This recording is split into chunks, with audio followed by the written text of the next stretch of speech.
28º Congreso Argentino de Terapia Intensiva, cuyo lema es los avances tecnológicos aplicados al cuidado de nuestros pacientes. A continuación, vamos a invitar al doctor Alejandro Rodríguez Oviedo, quien va a brindar la conferencia de apertura, la terapia intensiva en la era del Big Data. Pero antes de comenzar la conferencia, doctor, lo voy a presentar. El doctor Alejandro Rodríguez Oviedo se graduó como médico en la Universidad de Buenos Aires en el año 1985. Realizó su formación como especialista en el Hospital Israelita de Buenos Aires, donde llegó a ser jefe del servicio de terapia intensiva desde el año 1995 hasta el año 2000.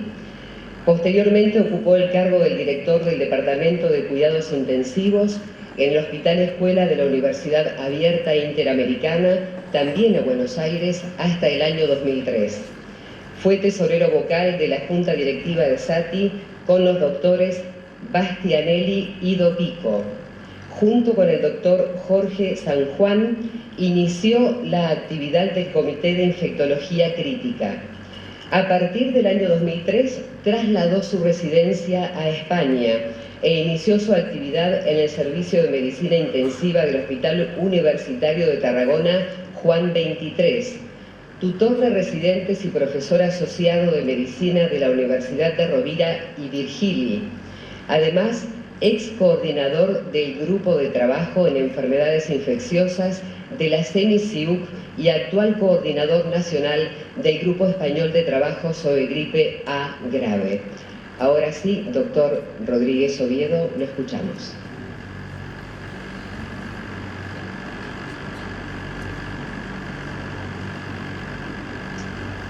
Bueno, muchas gracias por la presentación. Veo que ya soy un poco viejo realmente porque todo eso no se puede hacer.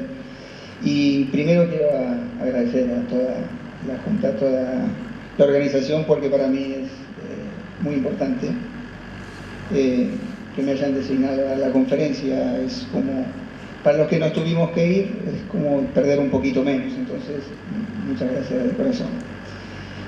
Y lo que vengo a hablar es parte del lema del Congreso, es parte de los avances tecnológicos aplicados a nuestros pacientes, porque esto es, en definitiva, lo que vamos a hacer. El futuro de la medicina en la era del Big Data. Y más que una charla científica, yo les voy a proponer un desafío, porque el desafío será realmente si nosotros estamos preparados para enfrentarnos a lo que nos viene. Les voy a contar nuestra experiencia como un camino largo y sinuoso en cuanto a la necesidad de un cambio filosófico en la cultura de la organización, y cómo nosotros tenemos y pudimos implementar este cambio para poder ir avanzando, lenta pero seguramente. Estos son mis conflictos de interés, porque todo tiene que ver con la cultura. Esto es un cambio necesitamos de la cultura de nuestra organización, en este caso la organización dentro de lo que entendemos como UCI. Y esta cultura de organización depende de las ideas que tenemos, de los valores, de las creencias, de las prácticas y de las expectativas. Es decir, esto está muy afianzado en lo que hacemos, y esto es lo difícil, porque cuando aparece la tecnología con un impacto que es de una innovación pero disruptiva, nos cambia la forma de hacer. Esta disrupción no es sencilla de aceptar, y cuando aparece la tecnología va a aparecer la posibilidad de cambiar la práctica clínica, y esto nos va a costar. Esto nos va a costar, y vamos a ir posiblemente de la mano de una medicina más personalizada. También, y aunque nos cueste, vamos a tener que cambiar nuestra forma de investigar.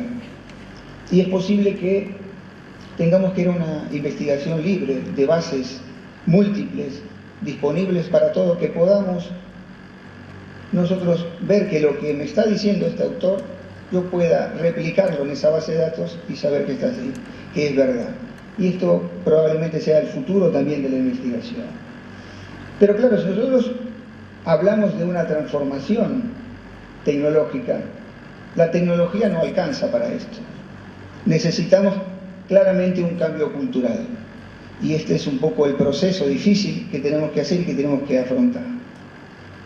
Porque fíjense, una de las leyes que tienen los informáticos, y uno tiene que meterse en este nuevo mundo de la bioinformática, es que la ley de la desorganización dice que los cambios a nivel social, económicos, son incrementales, pero el cambio a nivel tecnológico es exponencial. No hace mucho casi no teníamos celulares, móviles, y en 30 años hoy hacemos realmente muchas cosas que no nos podemos despegar de esto. ¿Qué pasa en la práctica? Ya cambió la práctica clínica. Mis residentes, no sé qué pasa aquí, dicen, miren, hoy el estetoscopio es el eco portátil, el VScan. El cardiólogo no va jamás con el estetoscopio a ocultar al paciente. Después el VScan dice, ¿tiene insuficiencia cardíaca? No tiene insuficiencia cardíaca. Y se terminó ahí. Evidentemente esto ha cambiado y la tecnología nos va a poner frente a un cambio que debemos adaptarnos. Y los que somos ya con algunos años, evidentemente serán bastante más difíciles. Ustedes me podrían decir, porque hay una especie de mito en donde la máquina va a estar en contra de la persona y que nos van a suplantar. Probablemente no. Uno, cuando empieza a entender un poquito este sistema, va a hablar de lo que se llama inteligencia aumentada o computación cognitiva, es decir, cómo hace una máquina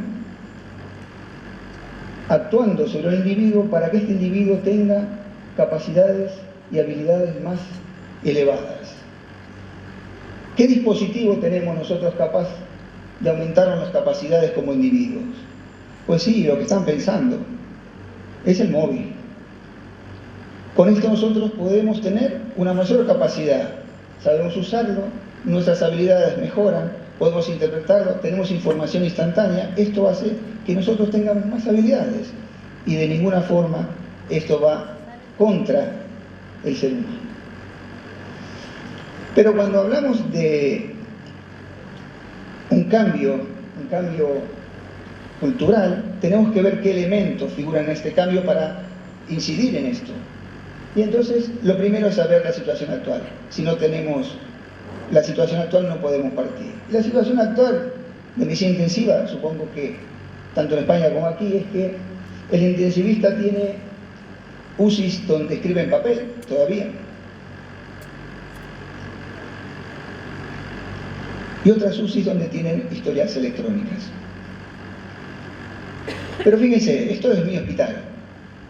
Nosotros tenemos una historia electrónica de General Electric, se llama Centricity, y aquí a nuestra gran base de datos vienen todos los datos de los pacientes, pero también tenemos un montón de registros que tenemos que llenar manualmente.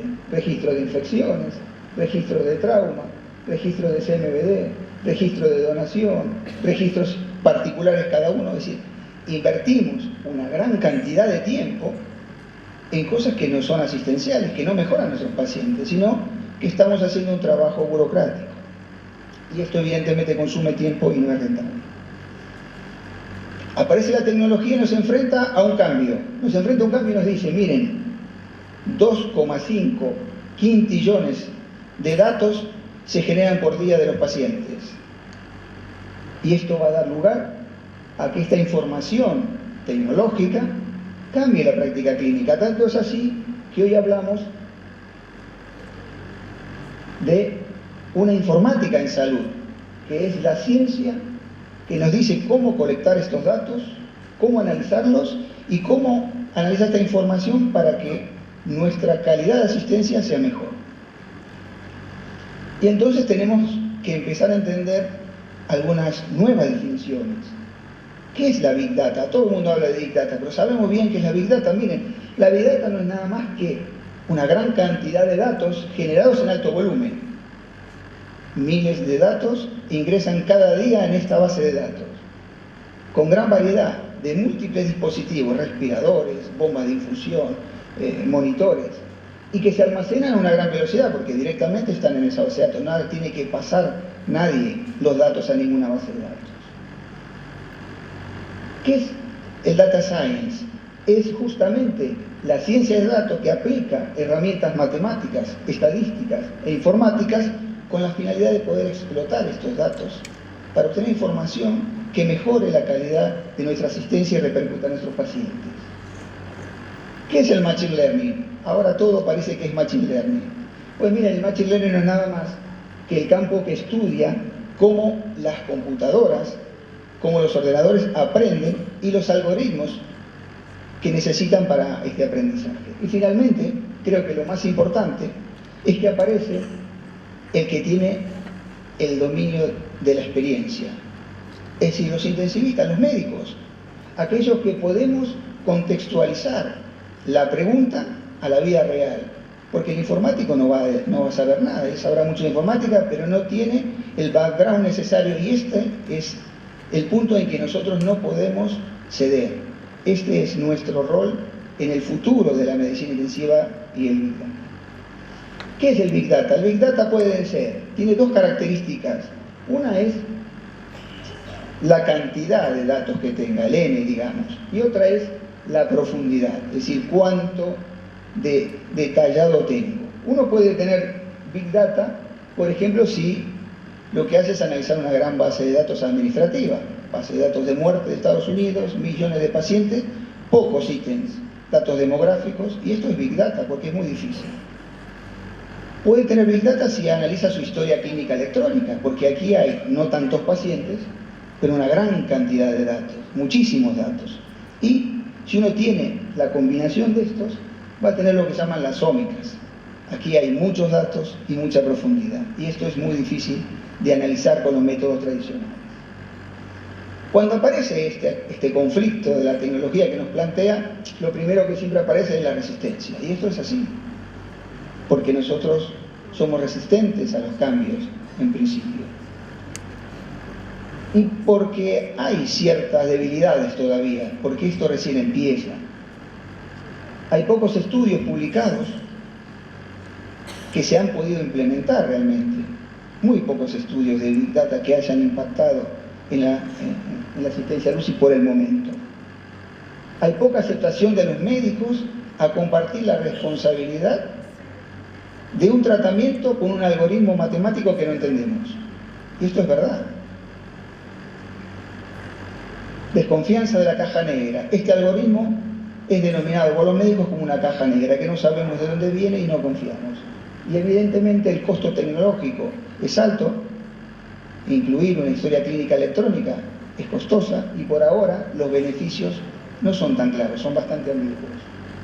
Y siempre existe un temor al cambio, inherente al ser humano. Para combatir esto tenemos que comunicar, tenemos que ser muy claros en la comunicación, porque dentro de la gestión del cambio, que debe hacer, en este caso el líder de la UCI, que debería ser el jefe en condiciones óptimas, es la gestión del cambio mediante el cual uno tiene que explicarle a su equipo que esta nueva realidad es mejor que la que tenía. Y entonces debemos explicar claramente qué significa cómo estuvimos trabajando hasta ahora con un sistema de salud, en este caso una organización como puede ser la UCI, sin Big Data. Almacenamos muchos datos y poco podemos explotar, es decir, muchos datos de forma recreativa. Invertimos una gran cantidad de tiempo en llenar estos datos. Tenemos imposibilidad de obtener información en forma cuasi real, inmediata, para hacer gestión de la UCI. No podemos compararnos con otros, salvo por lo que hacemos habitualmente, por el Apache y otras cosas, pero esto es una comparación más compleja que se plantea, y evidentemente es posible que no tengamos una buena optimización de los recursos. ¿Qué pasa con un sistema que tiene Big Data? Puede desarrollar tableros de mando para gestión administrativa en tiempo casi real. Yo puedo saber mis ingresos, la gravedad de mis pacientes. Esto ya lo vamos a ver en nuestra experiencia personal. Podemos optimizar el tiempo de asistencia porque no necesitamos llenar 40 registros. Podemos desarrollar modelos de control de la calidad. Podemos ver si nuestra práctica está o no en concordancia con la práctica clínica habitual. Podemos desarrollar modelos predictivos para ver qué va a pasar y también prescriptivos para ver cómo puedo cambiar yo esto que va a pasar. Podemos compararnos, podemos optimizar los recursos y posiblemente disminuir los costes, y evidentemente todo esto tiene que impactar en forma favorable en la supervivencia de nuestros pacientes, que en definitiva es esto. Pero también tenemos que cambiar la investigación. También es necesario, no lo hacemos bien. Yo creo que lo hacemos bien, pero seguramente lo podemos hacer mejor. ¿Por qué cambiar entonces? Porque claro, muchas veces las intervenciones o terapias que utilizamos en las UCI tienen realmente poca evidencia científica, y de ahí toda la gran variabilidad que tenemos. ¿Por qué es difícil? Porque posiblemente la complejidad del paciente crítico haga que la investigación que hacemos hasta ahora, de alguna forma unicista, con una sola variable, con una sola droga, con un solo método, no sean suficientes para entender toda esta complejidad. Una complejidad que posiblemente necesite una tecnología computacional y Big Data con mucho más datos para poder lograr y entender. Y evidentemente, tanto el Big Data como el Data Science son aspectos que están cada vez más involucrados en salud y sobre todo en la UCI. Y esto es a lo que los intensivistas debemos adaptarnos. Este es nuestro rol. No podemos desperdiciarlo ni podemos dejarlos a otras especialidades. Nosotros podemos generar información retrospectiva, como hacemos hasta ahora, pero posiblemente con más fiabilidad y sobre todo con menos esfuerzo, pero también podemos hacer información sobre optimización con modelos predictivos o con modelos prescriptivos.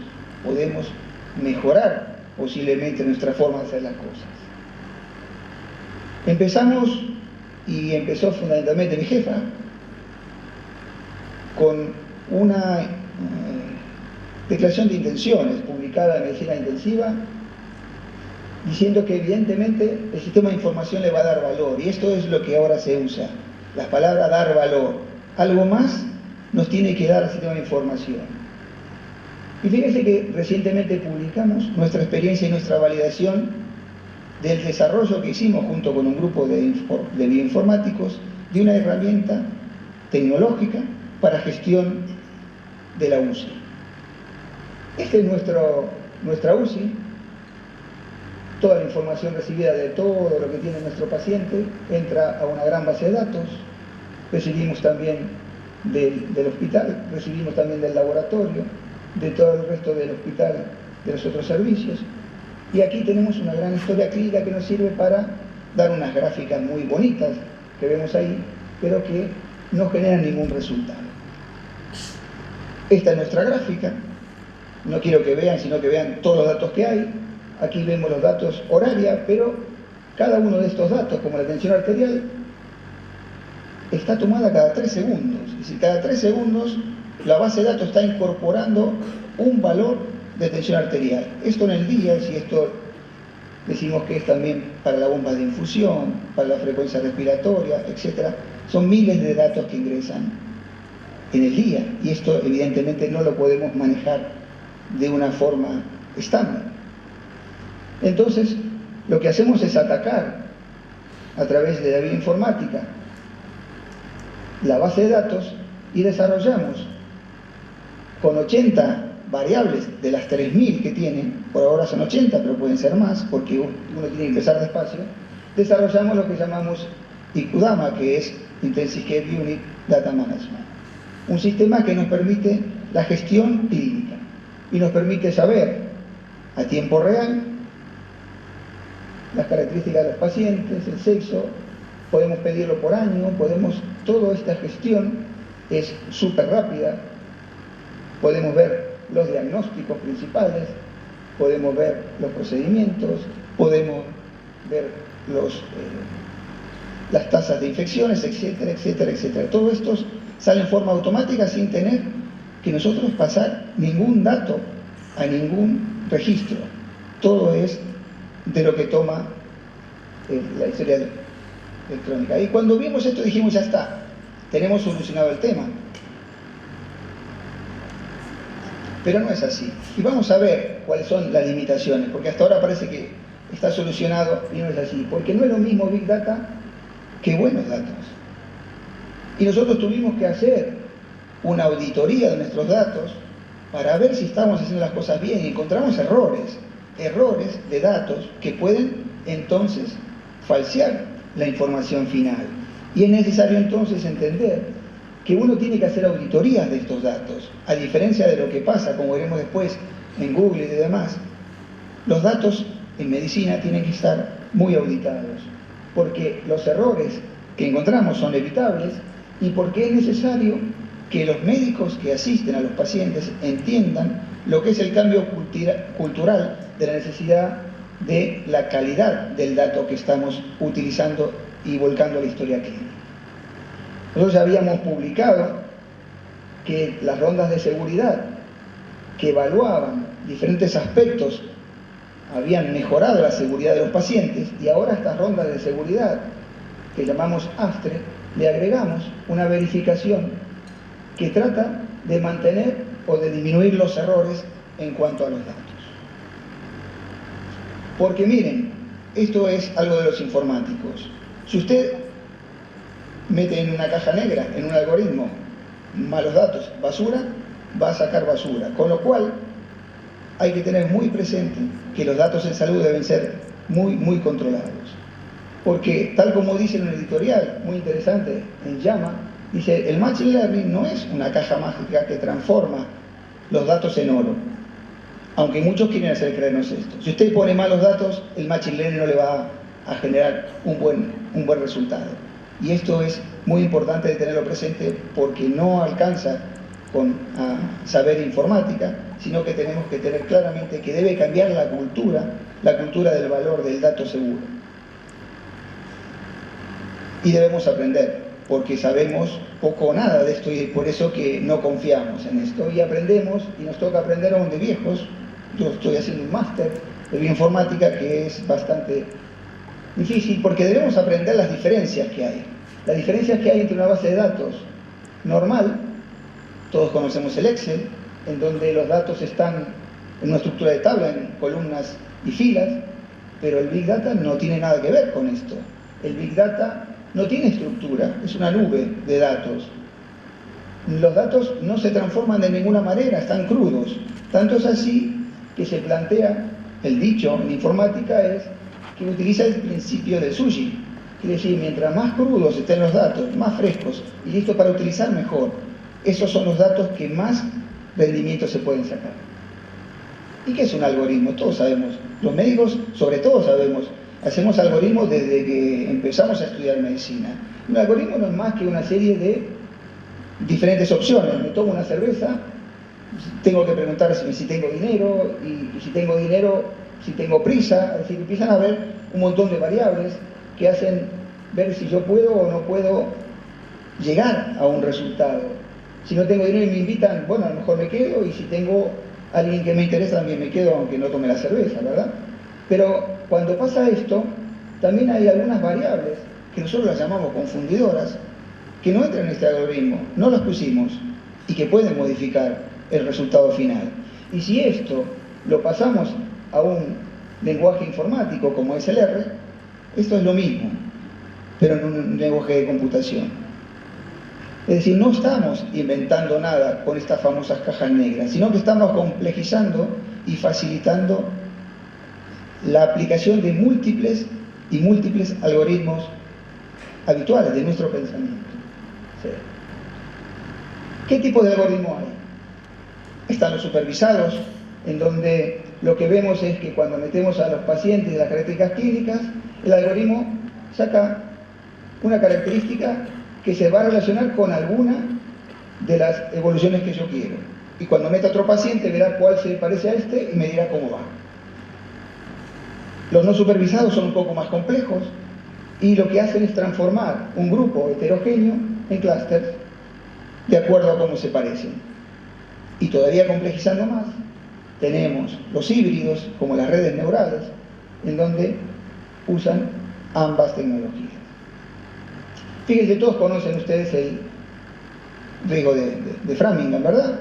Esto lo hicieron unos médicos, informáticos, estadísticos que dijeron qué variables tenían, cuáles eran dependientes, independientes, etcétera, hicieron un score y esto funciona bien. Pero cuando uno ve cuánto utiliza esto de lo que llamamos espectro de utilización de Machine Learning, es decir, de aprendizaje automático, vemos que si ponemos aquí está en una baja utilización. Porque, por ejemplo, la genómica, los algoritmos que tienen que ver con las redes neuronales están acá arriba, donde casi todo es tecnología, es utilización de máquina. Pero claro, esto tiene una ventaja. Esto es de fácil interpretación para los clínicos y esto es de muy difícil. Y esto es lo que consideramos cajas negras. Pero no es tan así. Múltiples estudios ya hay con Big Data. Cada vez aparecen más. Por ahora estamos buscando la evidencia, formando la evidencia. Perdón.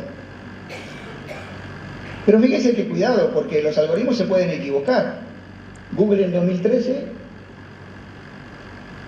saca el Google Fotos y lo que hacía era que las fotos automáticamente eran clasificadas dentro de un grupo. Y aquí se equivocó y clasificó a los hombres de raza negra como gorilas. Y tuvo una denuncia, y tuvo que cambiarlo, y tuvo que sacar la término gorila. Y esto es lo que pasa cuando el algoritmo está mal. Si nos equivocamos en medicina, esto puede ser mucho más complicado. Porque un algoritmo no es nada más que esto: presentar una gran cantidad de datos a la máquina para que aprenda y después, finalmente, lo que va a hacer es ver cuál se parece y sacar un resultado. El aprendizaje es la posibilidad de hacer muchas veces una cosa, no es más que esto.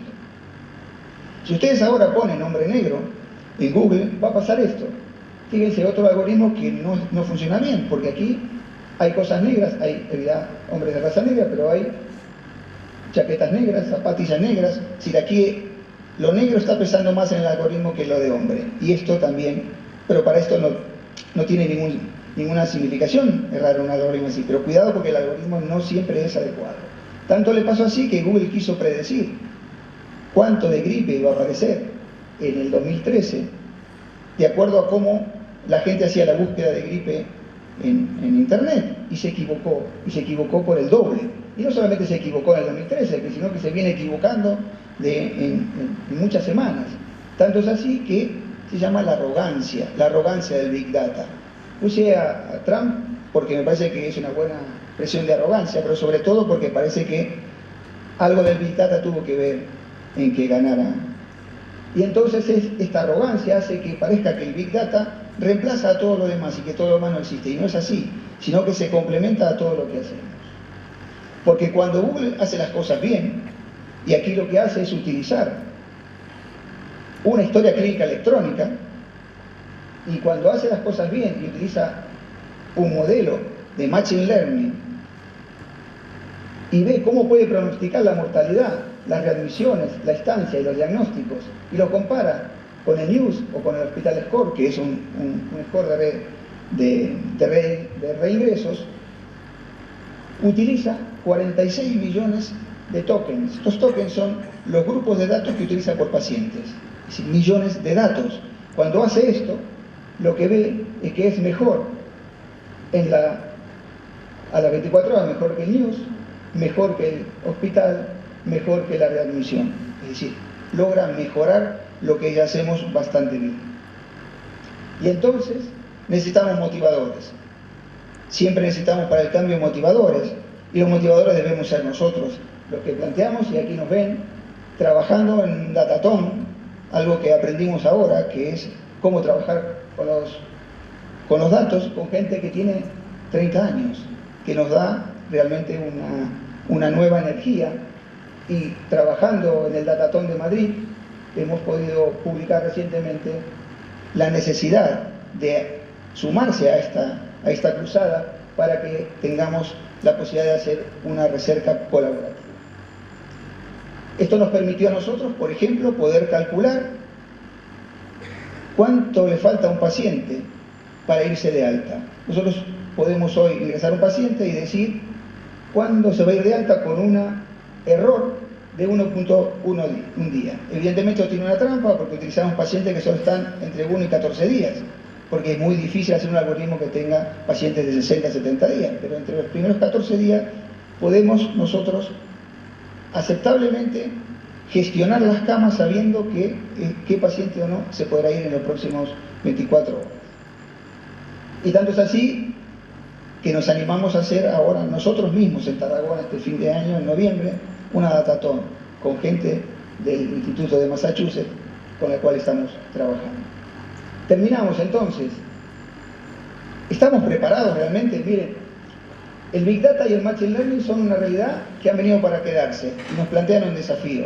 Los intensivistas estamos acostumbrados a estos desafíos, creo que no debemos dejarlo pasar. Nos cuesta un poco más porque es un lenguaje totalmente diferente, pero creo que no debemos porque este es nuestro lugar. El camino del cambio cultural no es fácil. La innovación disruptiva genera mucho conflicto y esto hay que trabajarlo en el día a día. Los clínicos que estamos al frente de los pacientes debemos ser el centro de este aprendizaje dinámico. Evidentemente tenemos que trabajar en conjunto con físicos, bioinformáticos, matemáticos, etc. Es necesario generar entonces esta nueva cultura médica en donde hay un lugar para gente que no es médica, para los bioinformáticos, para los físicos, en un medio potenciador, no es competidor, potenciador.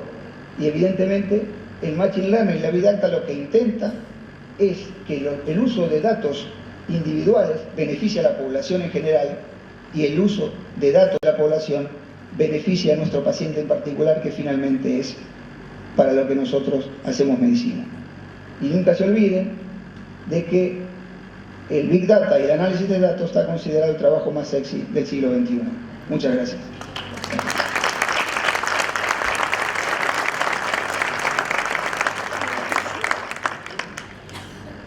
Muchas gracias, doctor Alejandro Rodríguez Oviedo. Y ya que recientemente se han sumado nuevos asistentes, vamos a darles la bienvenida a todos los presentes a estos congresos.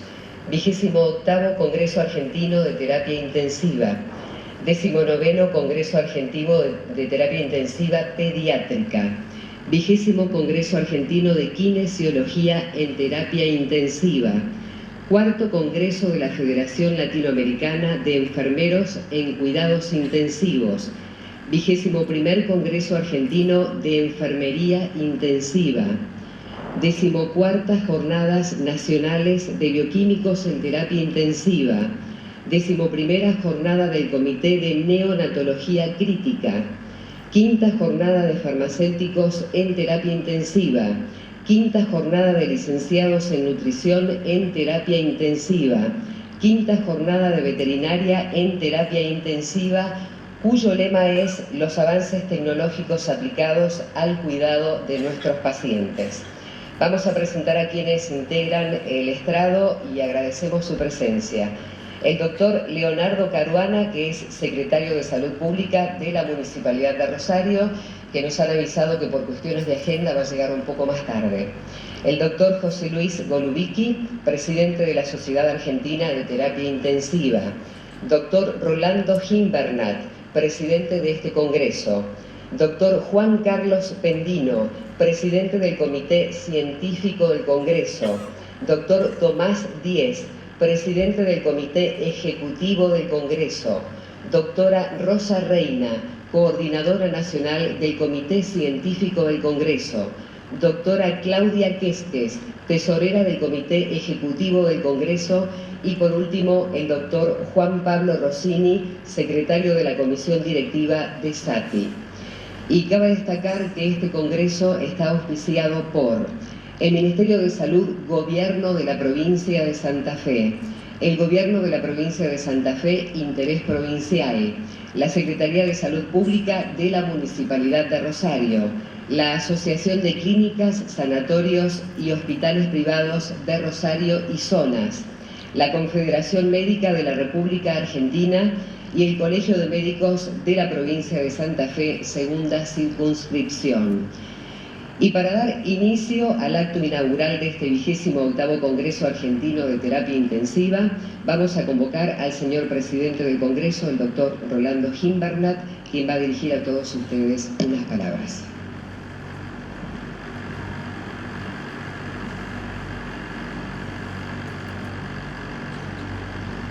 Bueno, buenas tardes, buenas noches.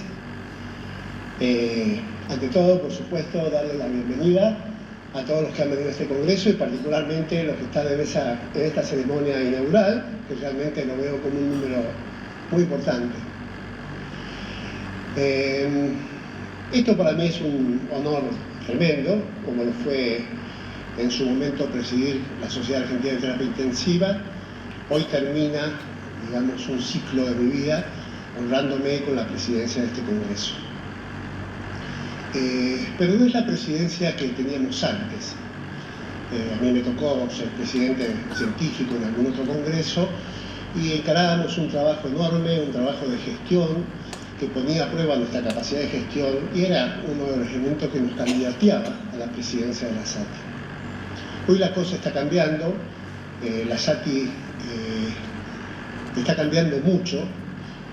Veo acá, recién los estuve contando, hay 8 expresidentes en esta ceremonia.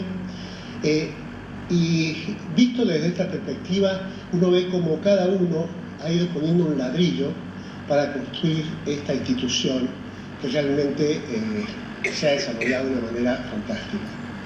En los últimos años se ha tendido a una profesionalización, digamos, de algunas actividades, particularmente la docencia, con un éxito bastante significativo en cuanto a los resultados en docencia en sus distintas expresiones.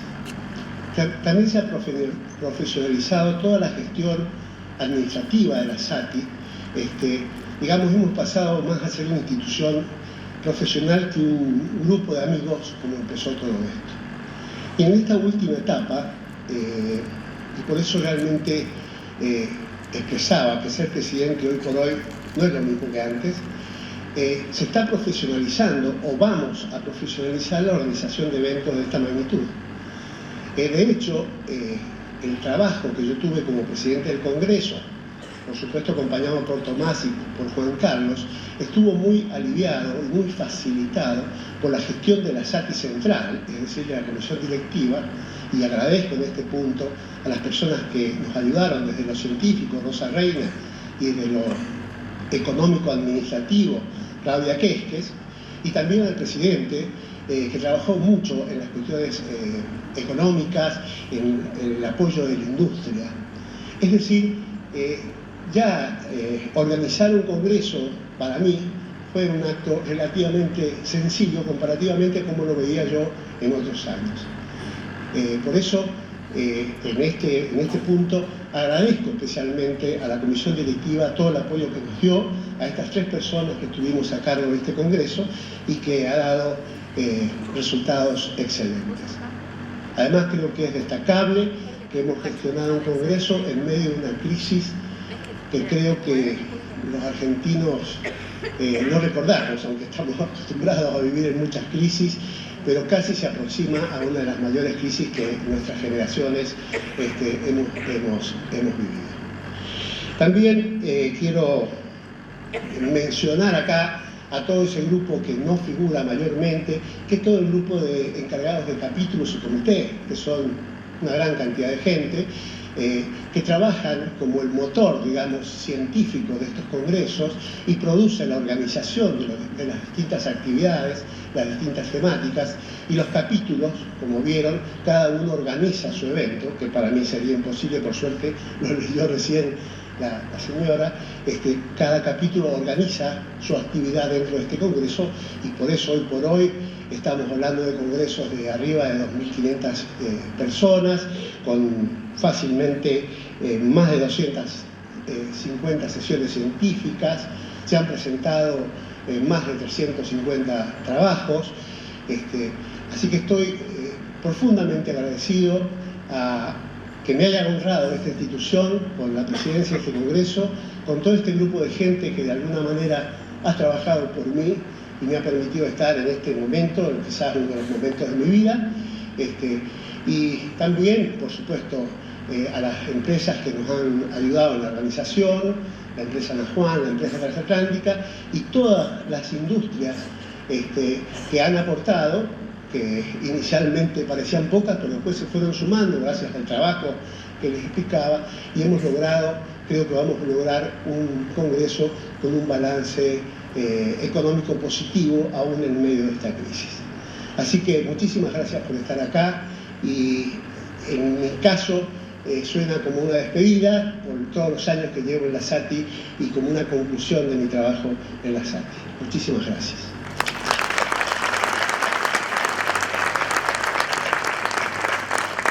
Muchas gracias, doctor. Y a continuación vamos a invitar al doctor José Luis Golubicki para que nos cuente sobre los acuerdos institucionales de la Sociedad de Terapia Intensiva con sociedades y diferentes organismos del Estado.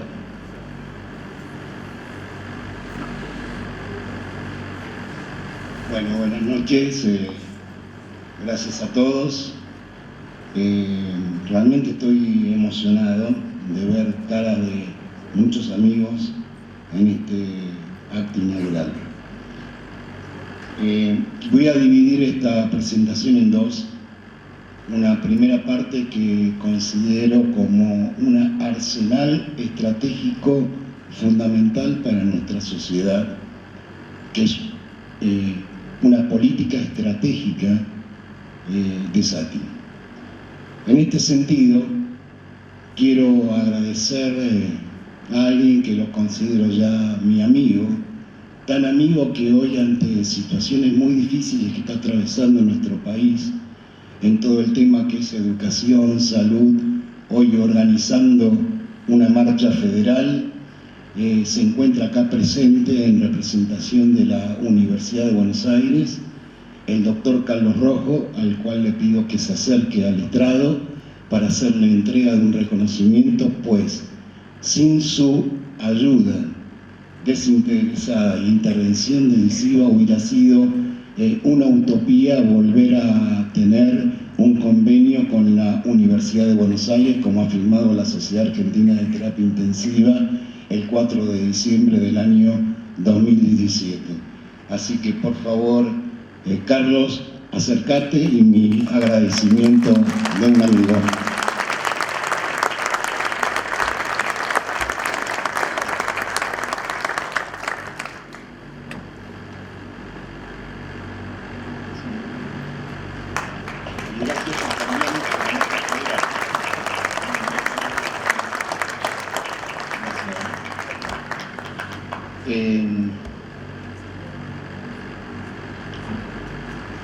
Nosotros creemos profundamente, la Sociedad Argentina de Terapia Intensiva, y esta es una posición personal, en la educación y en la educación pública. Nos hemos formado en ella, en este mismo contexto que es el convenio marco que hicimos con la Universidad de Buenos Aires. Hemos también hecho un convenio marco muy importante con la Universidad Nacional del Oeste para el convenio marco que abarca varios aspectos, y un convenio específico para la carrera de especialización a especialista en enfermería en cuidados críticos. Por eso pido de que se acerque al estrado el doctor Roberto Gallo, que es el rector de la Universidad Nacional del Oeste, por su intervención decisiva, conjuntamente con la decana, la doctora Susana Baniato, en el convenio también de la Universidad Nacional del Oeste, SATI. Así que por favor que se acerquen, que les quiero entregar también este reconocimiento y agradecimiento de nuestra sociedad.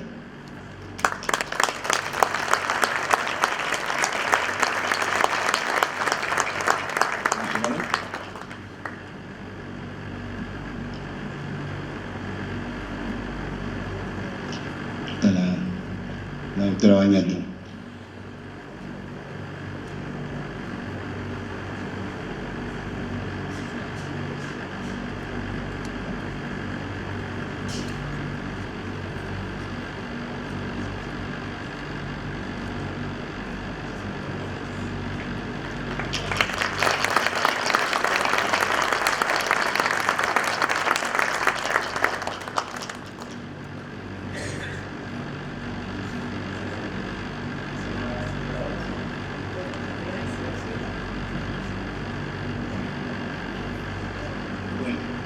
este mismo contexto creo que se han hecho varias cosas, ¿no? Importantes. Hace 2 meses y medio fui convocado por un querido amigo, intensivista, ex-intensivista, allá en la calle Ramsay, que es la sede del INCUCAI, para volver a hablar del convenio marco que ya habíamos firmado SATI en el año 2009 durante la presidencia de la doctora Elisa Stensoro, un convenio marco que hoy se ha, digamos, extendido, se ha ampliado conjuntamente con el doctor Adrián Tarditi en todo lo que significa el INCUCAI y todo el tema de procuración de órganos, en la cual inclusive ha convocado a la Sociedad Argentina de Terapia Intensiva en la reglamentación de la nueva ley de procuración, por lo cual nos sentimos realmente honrados por la decisión que tuvo el INCUCAI de convocarnos. En este sentido también quiero darle reconocimiento al doctor Alberto Maceira y al doctor Adrián Tarditi, porque sin ellos tampoco este convenio de ampliación de los convenios entre SATI y INCUCAI hubiera sido también misión imposible. Así que por favor, Alberto y Adrián, acérquense que les quiero hacer entrega de esto.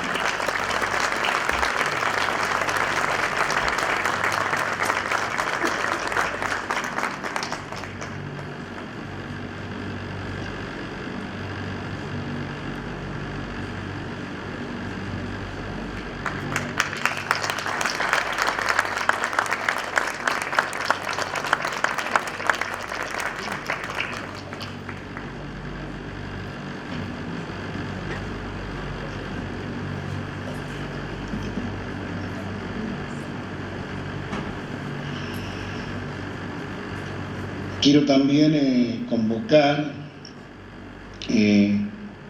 a la doctora Viviana Cabezas por la unidad planteada de la Dirección de Ablación e Implante del Ministerio de Salud de la Ciudad Autónoma de Buenos Aires y también la ampliación de un convenio regulatorio y para poder trabajar en forma conjunta con nuestra sociedad.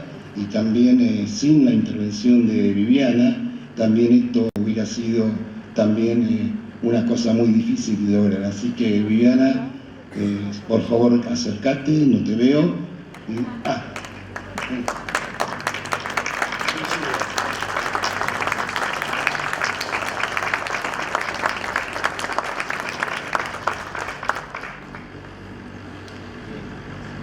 Creo que está claro que todo esto está enmarcado en todo el aspecto de asesoramiento docente que va a hacer nuestra sociedad a cada una de estas prestigiosas instituciones.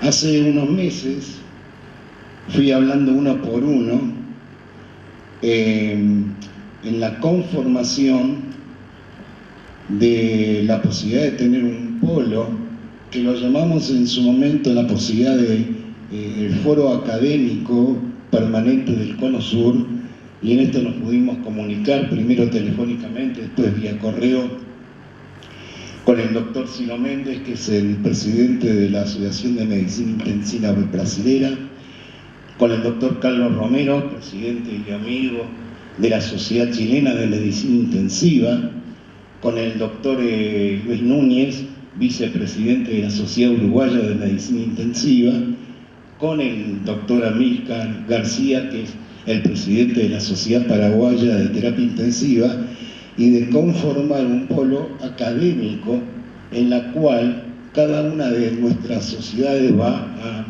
nombrar 3 representantes académicos para que le den rumbo. Hoy fue el puntapié de partida con una sesión que tuvimos sobre terapia intensiva y salud pública, y creo que va a ser beneficioso para todas nuestras sociedades para seguir avanzando, y de una manera u otra estas sociedades, creo ya tenemos los pantalones largos como para poder en forma conjunta poder activar mecanismos para poder decidir sobre políticas concretas en salud pública. Creo que tenemos los pantalones largos y otras cosas que también nos sobran para poder ejercer esta situación. Así que me gustaría que se acerquen al estrado el doctor Ciro Méndez, el doctor ahí está Ciro, el doctor Amílcar García, el doctor Luis Núñez y Carlitos Romero para firmar el convenio representativo para que se lo lleven a sus respectivas sociedades y lo firmamos acá en esta mesa.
Gracias a cada uno de ellos por confiar en el tratamiento igualitario, cómo va a funcionar esta sociedad, y queremos garantizar que en el transcurso del próximo mes cada una de las sociedades intervinientes nombremos a los 3 académicos representantes de nuestras sociedades para darle marcha a este foro académico.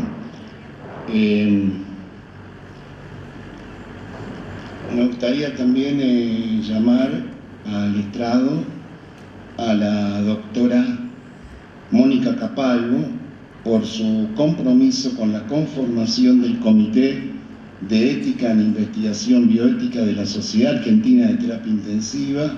Mi más sincero agradecimiento y abrazo fraterno hacia Mónica.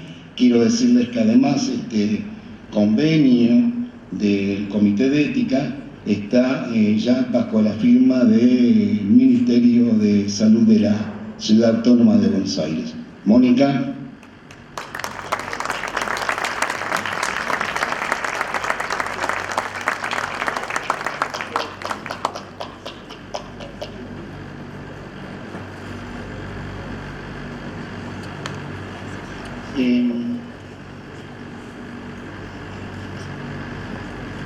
Hace unos 2 meses y medio, 3 meses, estuvimos charlando bastante tiempo con Mari Cruz Delgado y decidimos escribir en forma conjunta un acta que lo llamamos Acta de Fidelidad Mutua entre la SEMISIUC que es la Sociedad Española de Medicina Intensiva, y la SATI. Algunos me preguntaban, pero boludo, ¿acta de fidelidad qué es? Un acta de fidelidad es mucho más que la hermandad. Es un lazo que realmente la fidelidad no se rompe y ni siquiera se rompe con el tiempo. Por lo tanto, decidimos esto. Maricruz me mandó la firma del convenio, yo le mandé la firma del convenio en forma electrónica, pero quiero aprovechar la presencia acá del doctor Alejandro Rodríguez, que es miembro de la SEMISIUC, para hacerle entrega del convenio marco de acta de fidelidad mutua entre ambas sociedades. Además, Alejandro tiene una doble filiación, es miembro de la SEMISIUC y también miembro de SATI. Gracias.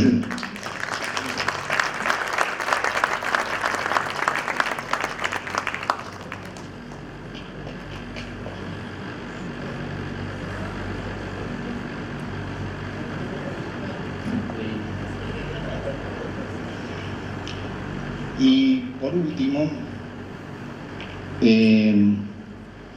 también hace 3 meses atrás, más o menos, por si no saben, lo hemos publicado en la página web de SATI,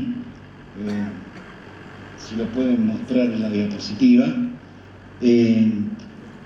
Fue convocada la Sociedad Argentina de Terapia Intensiva al Palacio San Martín, donde hemos firmado un convenio con el embajador de los cascos blancos, el embajador Daneri, sobre que la Sociedad Argentina de Terapia Intensiva va a intervenir a partir de ahora en los aspectos docentes y formativos ante situaciones de catástrofes y desastres.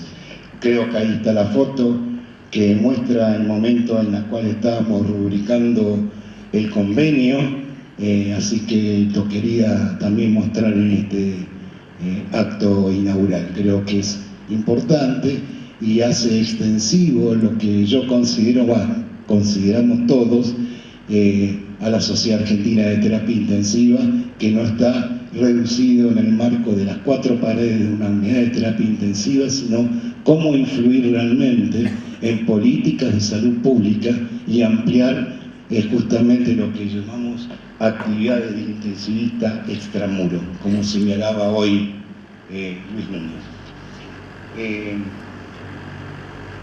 Yo dije que lo iba a dividir entonces en 2 partes. Esta es la primera parte. La segunda parte es una parte que realmente me pone y me emociona, pues yo creí hace 1 año atrás que no iba a llegar a tener esta posibilidad de poder entregar a queridos colegas el premio Presidente de SATI. Así que realmente estoy un poco emocionado por ello. He tratado de ubicar el premio Presidente de SATI como si fuera un hilo conductor invisible entre lo que es el pasado, el presente y el futuro de nuestra sociedad. Y el pasado, el presente y el futuro de nuestra sociedad tiene nombre y apellido. Primer nombre y apellido es, primero, que una sociedad que no respete el pasado y no recuerde ese pasado no tiene ni presente ni futuro. Primer mensaje. Y el segundo mensaje es que le voy a hacer entrega de estos premios Presidente de SATI a aquellos colegas, pares, que sirvieron a SATI y no se sirvieron de SATI. Esta por lo menos es mi interpretación. En este sentido, quiero hacer entrega a una persona muy querida por todos nosotros, que hoy no está más con nosotros. Están nuestros recuerdos de esa persona, sus palabras, sus mensajes. ¿Quién no se acuerda de los términos como solitud, por ejemplo? ¿Quién no recuerda esas palabras de que la organización de una terapia intensiva prácticamente tenía la forma organizacional de un ejército. ¿Quién no se acuerda de, quizás creo, el último libro, Confecciones y algunas reflexiones? Me estoy refiriendo al querido Paco. Paco Maglio fue iluminó a decenas, centenares de camadas de intensivistas, no solamente en los conceptos científicos de nuestra especialidad, sino también en las cuestiones y aspectos éticos, morales y de humanización en las unidades de cuidados críticos. En este sentido, quiero entregarle el diploma Premio Presidente de SATI a su querida mujer, él siempre decía Adelita, y a su hija, que por favor pasen aquí, así les entrego el Premio Presidente de SATI.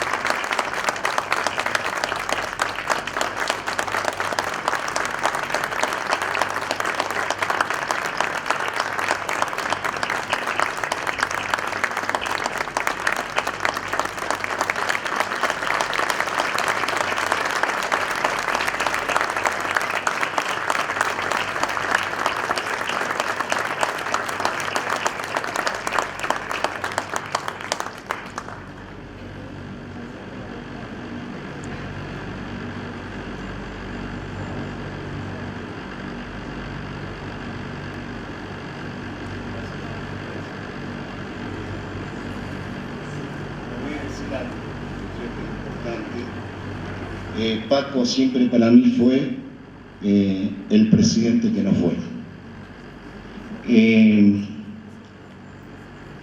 Segundo premio presidente de SATI es a una persona que respeto y respeté toda mi vida desde la primera vez que lo vi. Y además, después de la primera vez que lo vi, tengo que decir algo y confesar algo.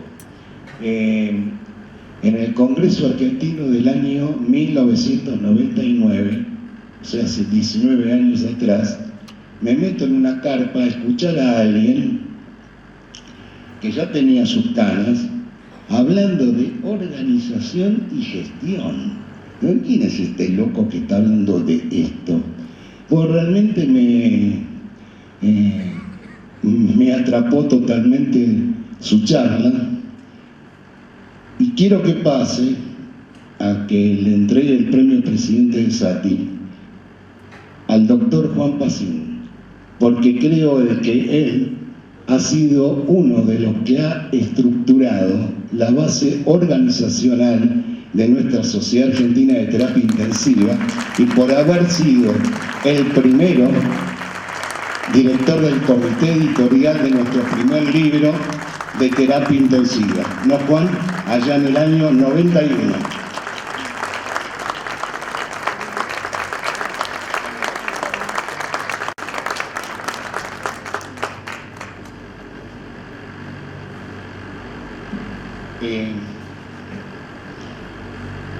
El próximo premio presidente de SATI es con alguien que en general siempre he discutido, a veces un poco enfervorizado, que ha atravesado en los últimos tiempos situaciones de dolor y que además creo que ha sido maltratado en su lugar de trabajo, pero que es alguien a quien siempre consideré y respeté por su larga trayectoria en la formación docente de numerosos intensivistas, que fue una actividad que además desarrolló con vocación y dedicación inigualables. En este sentido, quiero que pase a recibir su premio presidente de SATI al doctor Carlos Apesteguía.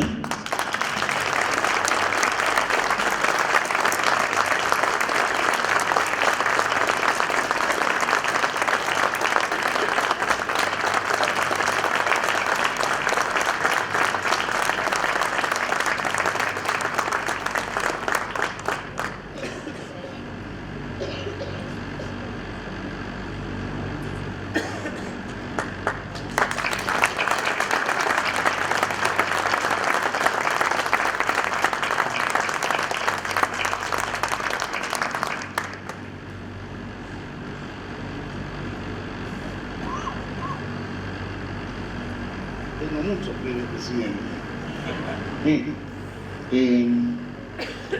Próximo premio presidente es alguien que considero mi hermana menor, otra con la que discuto arduamente, no obstante creo que la quiero un poquito, pero no se lo entrego por esto, porque la quiero mucho, sino porque es, y fundamentalmente por ser nuestra delegada en el board de la World Federation, y que además siempre está a disposición de decisiones estratégicas que están emanando de esta comisión directiva, siempre a la orden, siempre dispuesta y siempre de buen talento para llevar adelante tareas. En ese sentido quiero que pase la doctora Elisa Estensoro para recibir su premio presidente del SATI.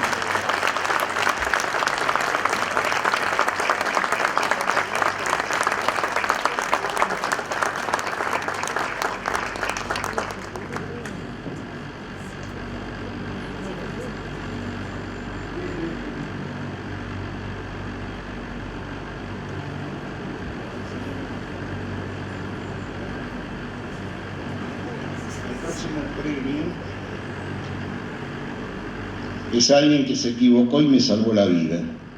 No, no es por eso. Quiero que pase el doctor Eduardo San Román, un expresidente de SATI, que por pedido de esta comisión directiva se ha hecho cargo del comité de certificación, recertificación y revalidación de SATI en momentos difíciles y complejos de nuestra sociedad, demostrando así su compromiso con nuestra institución. Y además también lo quiero mucho a Eduardo.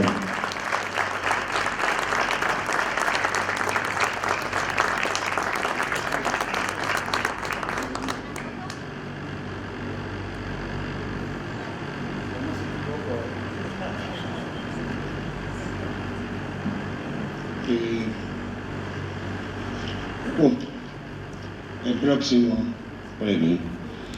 El próximo premio es para un investigador cuasi loco, de prestigio, siempre comprometido con las actividades científicas de nuestra sociedad, tanto así que no recuerdo algún congreso en el cual no se haya llevado el premio al mejor trabajo científico, y también por ser el director de la materia terapia intensiva de la Facultad de Medicina de la Universidad Nacional de La Plata.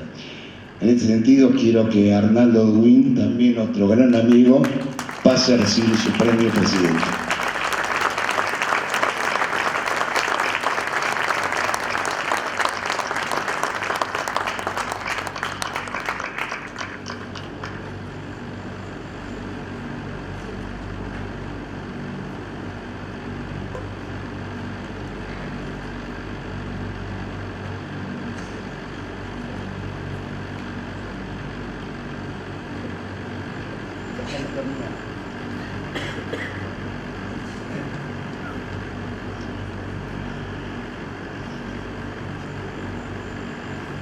Bueno,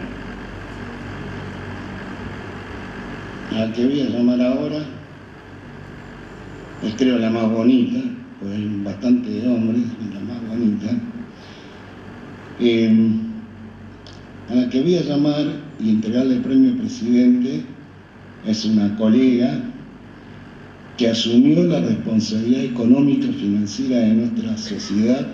Puedo decirles y asegurarles de algo, esto entiendo, en momentos críticos y turbulentos, realizándolo realmente con una excelencia y dedicación que realmente es encomiable y que por ese motivo creo que se merece el premio presidente SATI a la doctora Claudia Quésquez.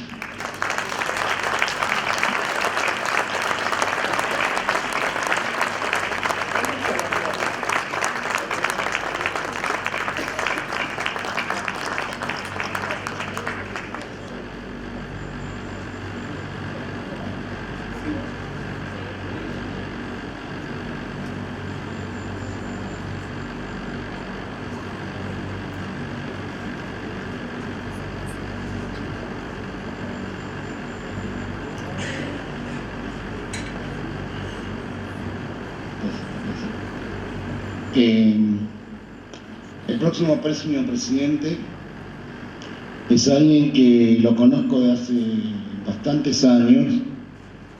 Como de costumbre, yo siempre discuto con todo el mundo, con ninguno me pongo de acuerdo, me parece que es el intríngulo de mi vida, no ponerme de acuerdo con nadie, pero bueno, así se van haciendo caminos, ¿no?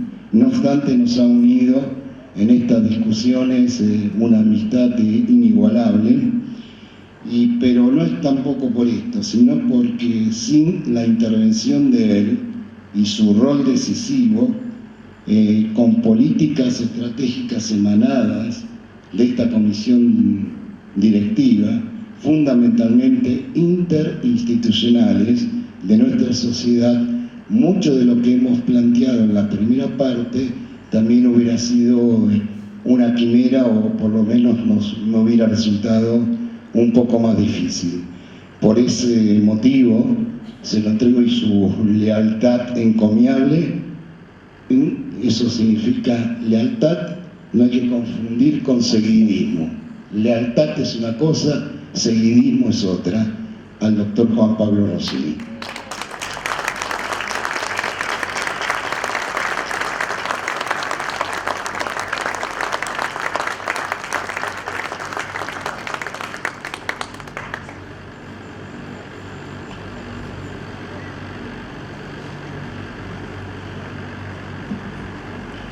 Uy,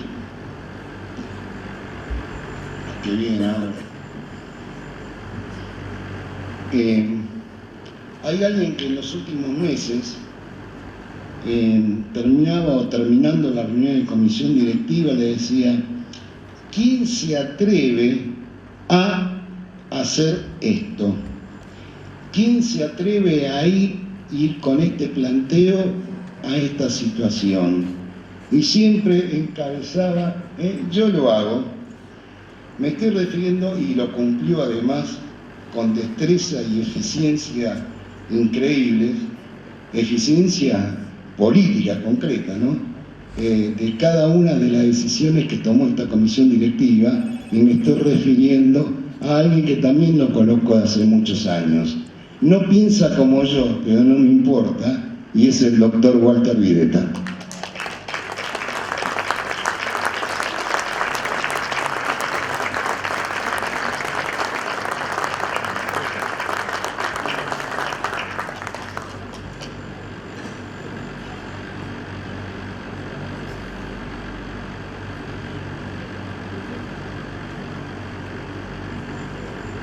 El próximo premio es alguien que quiero mucho, que hace unos meses le dije: mira, quiero hacer muchos cambios, necesito que hoy la sociedad baile a ritmo de twist.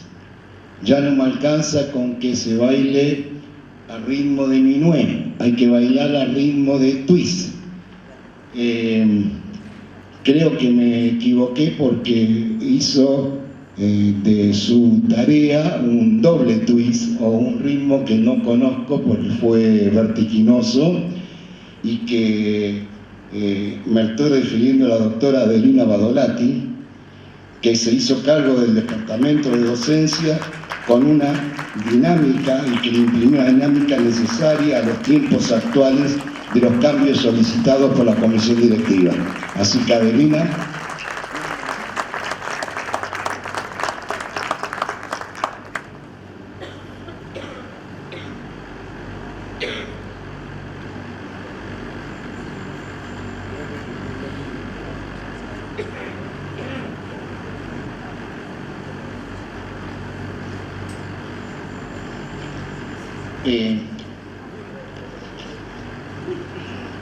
esta es la anteúltima entrega. A alguien que realmente quiero mucho, a alguien que desde la capacitación, esfuerzo, estudio y dedicación en una expertise de la terapia intensiva como es la obstetricia crítica, contribuyó a lograr disminuir la mortalidad materna en su provincia de origen. En ese sentido, quiero entregarle el premio presidente de SATI a mi querida doctora Natalia Llanos.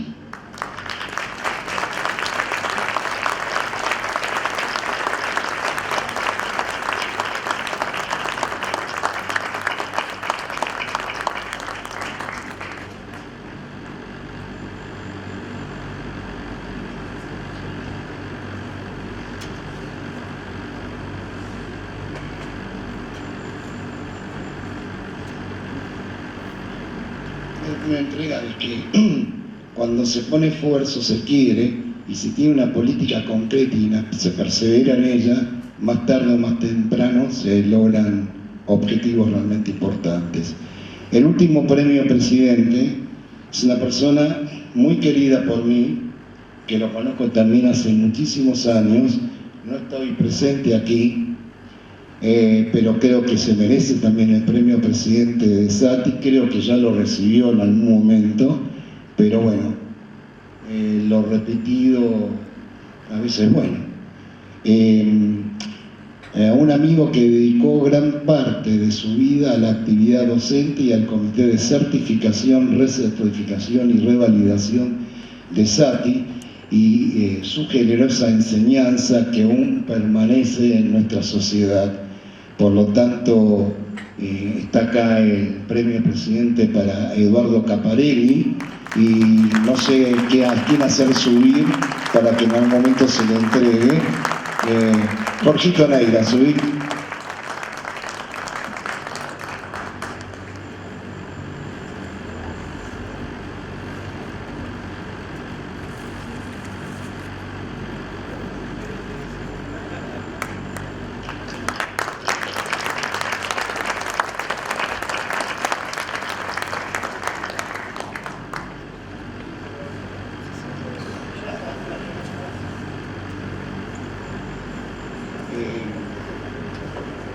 Creo que llegó el doctor Roberto Gallo, ¿verdad? No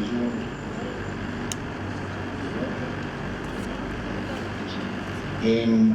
Ya llegó el doctor Roberto Gallo, así que por favor también le pido que suba para presentarlo y agradecerle ante todos la intervención que ha tenido para poder firmar el convenio respectivo con la Sociedad Argentina de Terapia Intensiva. Por favor, Roberto Gallo.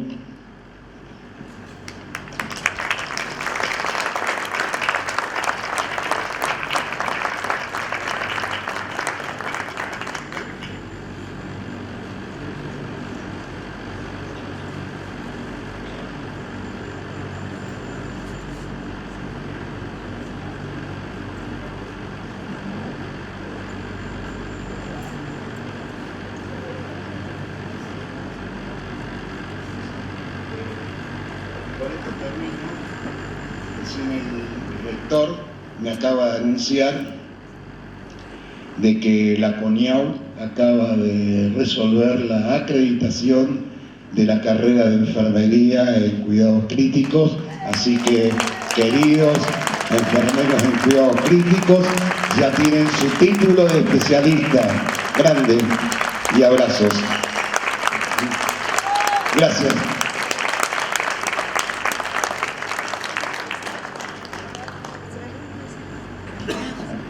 Y a continuación, el doctor Leonardo Caruana, que es secretario de Salud Pública de la Municipalidad de Rosario, es quien con sus palabras va a dejar inaugurado formalmente este congreso.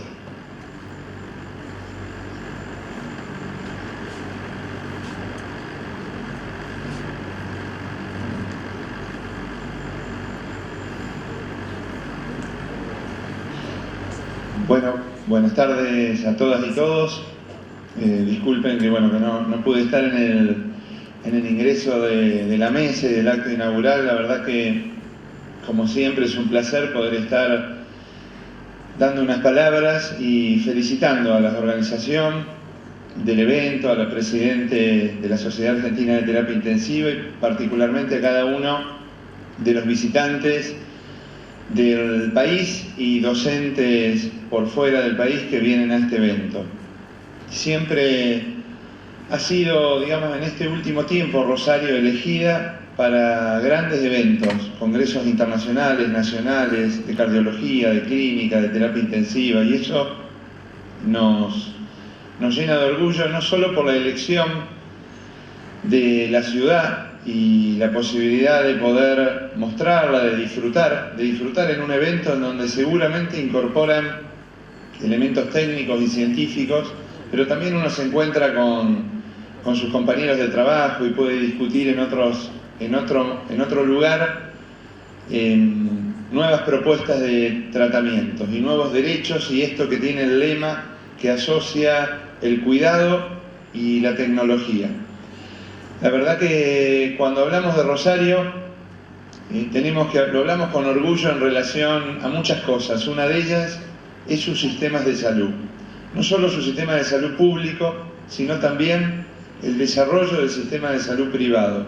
Ha sido distintivo el proceso en relación a un municipio que aportó y que apuesta a sistemas integrales de cuidado. Esto significa desde los centros de salud cercanos a cada uno de los vecinos donde viven, pero también la necesidad de los soportes de la mayor complejidad técnica en los hospitales de referencia, como son el Hospital Clemente Álvarez, o hospitales provinciales, o el Hospital de Niños Víctor J. Vilena. Es decir, tener una dimensión integral del cuidado, y que la tecnología atraviesa todas esas dimensiones, entendiendo la tecnología no solo como aquellas herramientas duras, sino también la posibilidad de cuidar, acompañar y responsabilizarse de un proyecto terapéutico.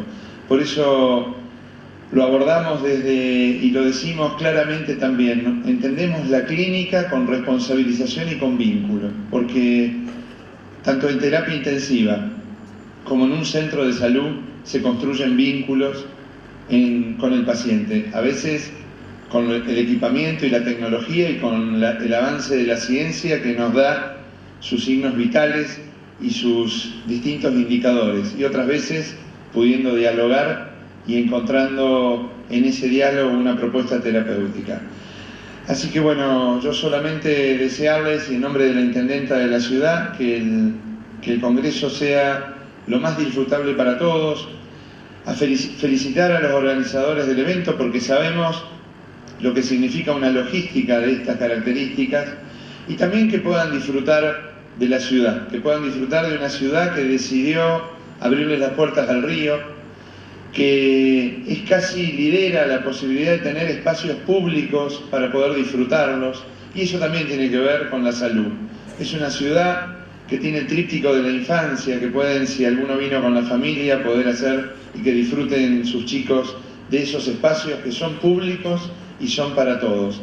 Y por otro lado, que nos permita potenciar lo que significa la tecnología y el cuidado y nuevos avances en relación a derechos. Hoy estamos en un momento y en un contexto de país donde los derechos se empiezan a vulnerar, y seguramente los contextos económicos y las crisis van a provocar migraciones de pacientes del sector privado al sector público, y por otro lado las condiciones de enfermar y morir también van a ser diferentes, porque las crisis nos atraviesan subjetivamente y las enfermedades no son solo por trastornos hidroelectrolíticos o por virus, bacterias y hongos. Por eso hoy más que nunca, como trabajadores de la salud, independientemente del sector, tenemos que estar atentos a esa palabra del lema que tiene que ver con el cuidado. El cuidado es cercanía y acompañar, así que ojalá que sirva para eso y para incorporar tecnología y poder ser accesible para todos. Gracias.